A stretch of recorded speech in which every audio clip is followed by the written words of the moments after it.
না, মুসলমানদের হাতে সকলেই নিরাপদ। হাদিসের মধ্যে আসছে নবীজি সাল্লাল্লাহু আলাইহি ওয়াসাল্লামের বাসায় এক ইহুদির ছেলে কাজ করত। কিছুদিন রাসূল সাল্লাল্লাহু আলাইহি ওয়াসাল্লামের খেদমত করেছে। আর হঠাৎ তিনি আর বাসায় আসে না, রাসূলের দরবারে তাকে আর দেখা যায় না। খোঁজ খবর নিয়ে জানলো যে সে অসুস্থ।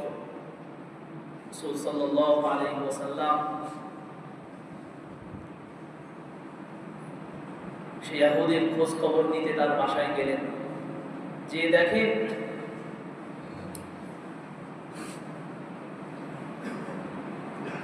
ইহুদির ছেলে শুয়ে আছে অসুস্থ, তার বাবা তার পাশে বসে বসে তাওরাত কিতাব পড়ছে।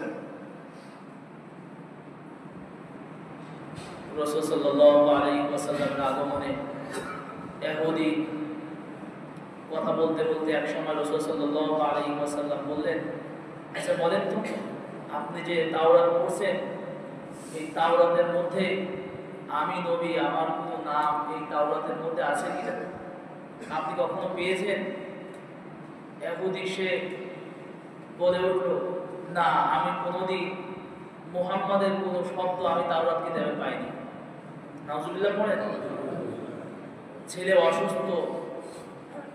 অসুস্থ অবস্থায় সে হাতের উপর ভর দিয়ে ওঠার চেষ্টা করে বলল, ইয়া রাসূলুল্লাহ, আপনি আমাকে এখনই কালেমা পড়ায় মুসলমান বানায় দেন। আরো আসতে বলেন, কেন? ইয়া রাসূলুল্লাহ, আপনি আসার আগ মুহূর্ত পর্যন্ত যখনই তাওরাতের মধ্যে আপনার নাম এসেছে, আমার বাবা বলতো যে তুমি যে মুহাম্মাদের দরবারে যাও, ওই মুহাম্মাদের কথা কিন্তু তাওরাতের মধ্যে অনেক জায়গায় আছে।